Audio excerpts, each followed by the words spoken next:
Disyembre 17, 2023, ikatulong Domingo sa Adbyento. Pagbasa gikan sa Santos nga Ebanghelyo sumala ni Juan. May tawo nga ginganlag Juan nga gipadala sa Dios aron pagsaksi ngadto sa mga tawo mahitungod sa kahayag aron ang tanan makadungog sa mensahe ug mutuo. Si Juan dili mao ang kahayag, apan mianhi siya aron pagsaksi mahitungod sa kahayag. Kini ang gisulti ni Juan sa diha nga ang kadagkuan sa mga Hudiyo sa Jerusalem nagpadalag mga pari ug mga Levita aron pagpangutana kung kinsa siya. Wala magdumili si Juan pagtubag kanila. Mitug-an siya sa walay lipod-lipod nga dili siya mao ang Mesiyas. Kinsa ka man di ay, nangutana sila. Si Elias ka ba? Dili, mitubag siya. Ikaw ba ang propeta nga among gipaabot? Nangutana sila.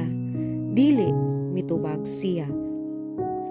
Ug sila miingon, nan sultihi kami kung kinsa ka aron may ikatubag kami sa mga nagsugo kanamo. Unsa may imong ikasulti mahitungod sa imong kaugalingon? Si Juan mitubag, ako mao ang tingog nga nagsinggit sa kamingawan, hawani ang dalan nga agian sa Ginoo. Kini ang gisulti ni propeta Isaias. Ang mga sinugo pinadala sa mga Pariseyo, gipangutana na usab nila si Juan.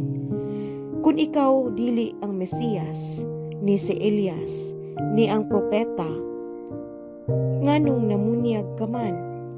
Si Juan mitubag, ako nagbunyag pinaagi sa tubig, apan may usa diha kaninyo nga wala ninyo hiilhi. Muabot siya sunod kanako, apan ako dili takos gani, bisan paghubad sa higot sa iyang sandalyas. Kining tanan nahitabo didto sa Betania, sa tabok sa suba sa Jordan, diin namunyag si Juan. Ang Ebanghelyo sa Ginoo. Daigon ko ikaw, O Kristo.